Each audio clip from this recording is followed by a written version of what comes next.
We can deduce who these people are based on the kind of social injustice we see. Because we have a system that's based on domination of the planet, domination of nature, and death for the animals, diseases for human beings, and destruction for the planet. The 4 Ds.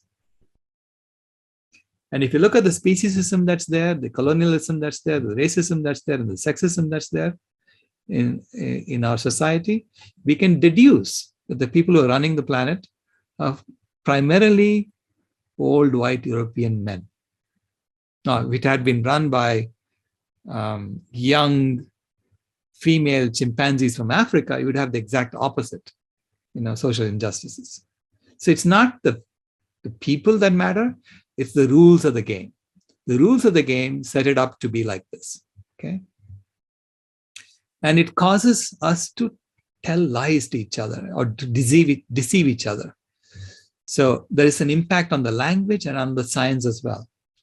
There is constant meat-splaining going on in our language. There's a constant meat-splaining going on even in our science. There is Eurosplaining going on. There is white-splaining going on. There's mansplaining going on. Okay, and it's all because we are trying to get this infinite consumption model to keep going. And everyone is desperate to keep their corporation growing, right? So we meat-splain, Eurosplain, white-splain, and mansplain routinely. We have the 4 deadly dietary deceptions. Dr. John McDougall has that in his website, mcdougallfoundation.org. The protein deception, the calcium deception, the omega-3 deception, the carb deception. These are deceptions, meaning they're not lies. They just tell you protein, meat, so that you associate protein with meat. They do that in their textbooks. It never occurs to you to question whether protein is found in other things. The same with calcium milk, they associate it. And omega-3 fish, they associate it. So that psychologically, you're deceived into thinking that that's the only source of calcium and the only source of omega-3. And finally, they teach you that carbs will make you fat. Okay? That's a lie. It's a lie because they want you to eat more animal foods. And why do they want you to eat more animal foods? Because that's how you grow the economy. That's how you grow the colonial system. That's how you extract wealth from more and more areas of the planet and funnel it to a few people at the top. So the same, there are 4 deadly climate deceptions, and which we unveiled in our animal agriculture position paper. There are 4 deadly climate deceptions that also are designed to make you stop looking at animal agriculture and just look at fossil fuels. Okay? So it's a framing that they do. And the first is the CO2 deception. They tell you that CO2, once you put it into the atmosphere, the carbon dioxide will stay there forever. In fact, 20 to 40% of it will stay there for thousands of years, according to the IPCC. And you ask yourself, is that really true? What are the assumptions to make that true? It turns out the assumptions to make that true are that we're going to continue deforesting the planet for thousands of years. And I can assure you that if we continue deforesting the planet for thousands of years, we are going to be dead. In fact, forget thousands of years. If we continue deforesting the planet for the next decade, 2 decades, we're going to be dead. So does it really matter that CO2 will stay in the atmosphere for thousands of years if we continue deforesting the planet for thousands of years? What if we start reforesting the planet? How long will CO2 stay up in the atmosphere? It turns out it doesn't stay that long, because it gets sucked on by the trees. So the CO2 deception is fundamental to what they're doing. They're pretending that you cannot stop animal agriculture. Second is the methane deception. And that is connected to the CO2 deception. So they average the impact of methane over 100 years and pretend that CO2 will last for thousands of years. And this is why methane, the impact of methane keeps falling in the calculations. If methane and CO2 only last in the atmosphere for 20 years, then methane will always be 130 times more powerful than CO2. Always, no matter what average you look at, okay? So by tweaking this, they make the methane look more benign than it is. Even though in reality, on an annual basis, methane causes 3 times more heating than CO2. So it's the number one gas you need to be addressing. But they want to mask that, make you look at just CO2 because they want you to just focus on fossil fuels and ignore animal agriculture. The third is the land use deception. Land use deception is to take the net of the deforestation and the afforestation. The afforestation, how does that happen? Because you abandoned the land. Because you said, oh, it's much easier to go and deforest some land and use that for grazing our animals because there's not enough grass growing on this land that the animals were using before. So you abandon some land, and on that land, nature is desperately trying to recover. So they take the net of the two and then use that to calculate land use impact. And they only look at the land use impact as it happens today, not this year. They ignore all the land use impact that happened over the last 8,000 years. They ignore that. They pretend that that's a given. That's the way land is supposed to be. So that's the land use deception. And that is related to the timeline deception. The timeline deception is to tell you, oh, climate change only started happening 200 years ago. Therefore, we can ignore everything that happened before 1800. That's a deception. Because if you take into account what happened from 8,000 years ago on, you will discover that animal agriculture was the leading cause of climate change. And that's the paper we wrote. Okay? It's the leading cause of climate change. And we had press conferences at the UN talking about this. No one wanted to hear it, but that wasn't going to stop me. So I went and had 5 press conferences. We had balloons of animals.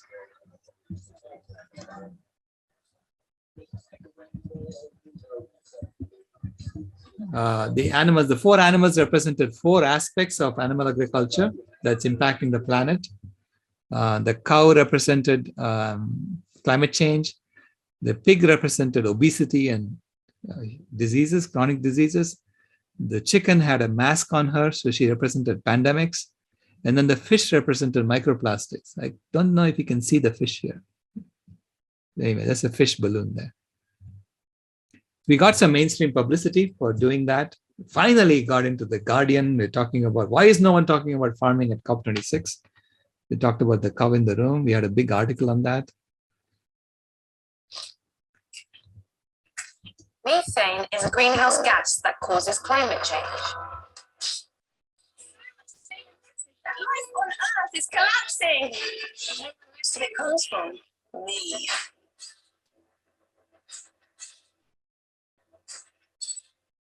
But it's not my fault. It's yours. Feed us. You tear down forests to create new grazing land, but we need trees to capture greenhouse gases. The climate disaster is human-made, not cow-made. But you can slow it. You can stop it. You must stop eating meat. A plant-based diet is good for all us animals and the climate. You can make a difference. Transform to a plant-based diet. So that's the animation that we showed at COP26 in Glasgow in November. So we unveiled Biga the cow, and we used her to send the message to people that there is a way to solve climate change. It requires us to eat plants, plant trees, love animals, and you can heal the planet. So simple. And we had a bathtub analogy to explain why you have to also look at the killing machine. And I felt like I was dealing with elementary school kids instead of scientists, right? These grown scientists refusing to look at animal agriculture, focusing just on fossil fuels. It's like, are you out of your mind? So I was telling them, look at what's happening in the atmosphere based on your own numbers. There's 1,000 liters of water in the bathtub. That corresponds to 1,000 gigatons of CO2 that we have put into the atmosphere. And we are saying, okay, we are adding 35 liters per minute, which corresponds to the 35 gigatons per year of CO2 that we are adding into the atmosphere from the burning machine, from the fossil fuel burning machine. So I'm using their own conventions. And as I pointed out to you, their own conventions are all jiggered to make it look like the killing machine is more benign than it is. Okay. So using their own numbers, 35 liters per minute is from the burning machine.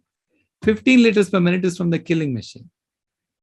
That's 15 gigatons per year of CO2 equivalent. That's directly caused by the killing machine. But then the killing machine is also blocking the drain of the bathtub. So it's preventing 30 liters per minute from flowing from the bathtub into the vegan reforestation tank. It's clogged up by all the hamburgers that we're eating. That's all the land that you could have returned back to nature and brought back the forest on that land. That would have started sequestering at least 30 gigatons of CO2 per year, okay, according to my calculations. Now, the burning machine is also connected to the aerosol tank. So that's the cooling gases that we put into the atmosphere when we burn fossil fuels. And that cooling gases, they're actually masking about 1/3 of the heating. So this is why it has 350 liters of water in the aerosol tank. So for every 1 liter per minute that you turn down the burning machine faucet, 10 liters is going to pour from the aerosol tank into the bathtub, because that heating will come back and bite us in the rear end if we don't take care of it. Okay? So this is the bathtub problem. And I say, you're a plumber and you have these two faucets putting water into the bathtub. And I ask you, how are you going to shut down these two faucets and save the baby without overflowing the vegan reforestation tank? Can you do it? Okay. So it's actually a problem that any engineering student should be able to solve. And any plumber should be able to solve. And any plumber will tell you that if you have two faucets pouring water into a bathtub, you need to shut them both off, not just one. So in the problem, I say that if the bathtub has more than 1,200 liters of water, the baby is going to drown. Now, you could argue whether it's 1,200 or 1,250 or 1,150 or whatever, but somewhere the baby is going to drown if you keep increasing the CO2 levels in the atmosphere. So then I show, okay, I show you the optimum solution. The optimum solution requires us to shut down the killing machine as soon as possible, right away. If you can do it right away, do it right away. And then the water level will go up to 1063 liters in the bathtub. And then we can drain the bathtub. So we can solve climate change, folks, if we know what we're doing.